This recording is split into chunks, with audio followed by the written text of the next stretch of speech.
Welcome to this explainer. To kick things off, I want you to just picture something in your mind's eye for a second. Imagine two glowing mountain roads winding their way through this breathtaking lush green valley. They curve, they twist, sometimes they get incredibly close to each other, and sometimes they drift way, way apart. Now here's the big question. Can you measure the exact amount of land trapped right between those two curved roads? If you try to use a regular straight ruler, well, it completely fails, right? The edges are curved. The distance between the roads is literally changing every single moment. But today, we're going to see how calculus steps in to reveal the exact perfect answer. The space between these curves is about to totally light up for us.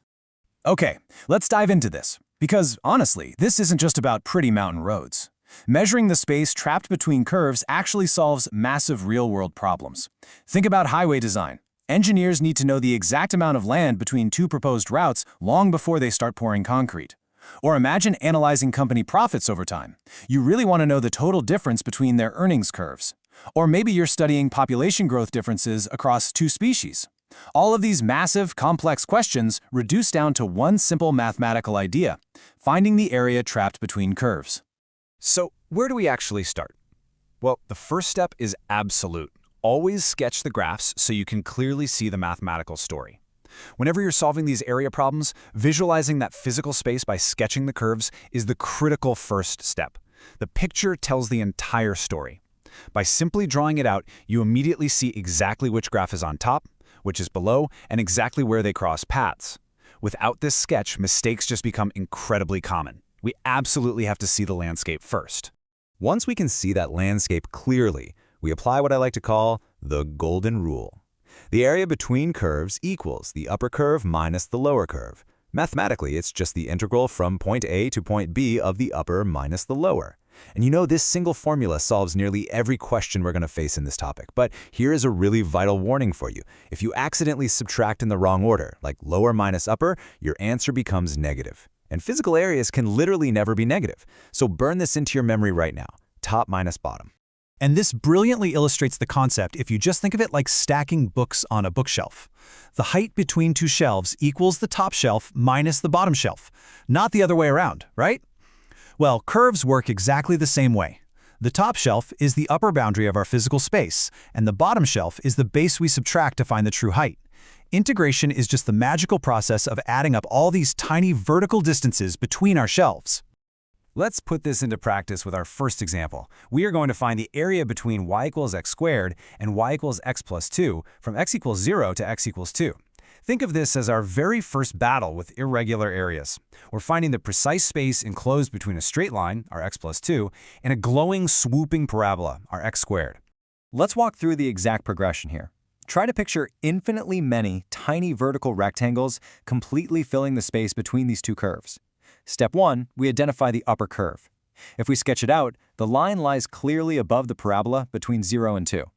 Step 2, we write the integral of our upper curve minus our lower curve. Step 3, we find the antiderivative of that combined function. And finally, step 4, we substitute our limits, plugging in our upper bound of 2, and then subtracting what we get when we plug in the 0.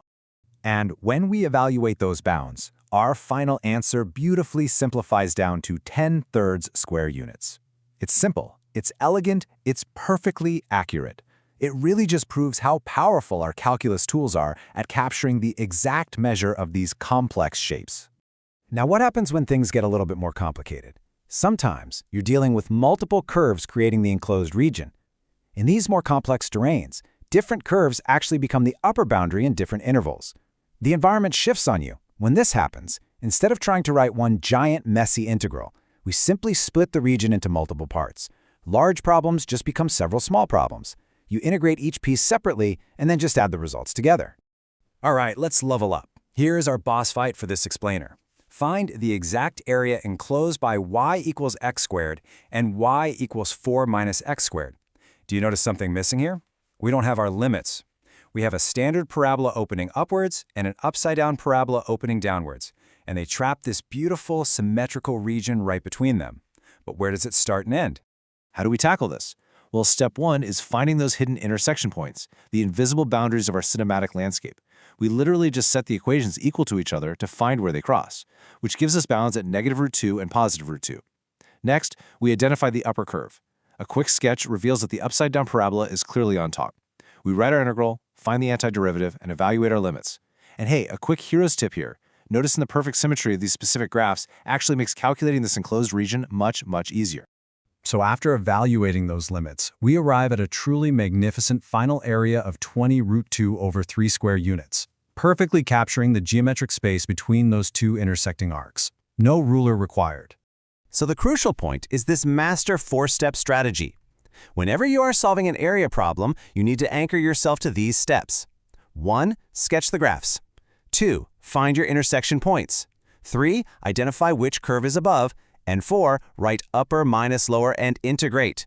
If you follow this exactly, whether you're tackling your Class 12 board exams, diving into the JEE Main or Advanced, CUET, or facing any competitive engineering tests, the mathematics will become so much clearer because your physical picture of the problem is completely correct. And honestly, let's not forget why this matters outside the classroom. The real-life applications here are genuinely breathtaking.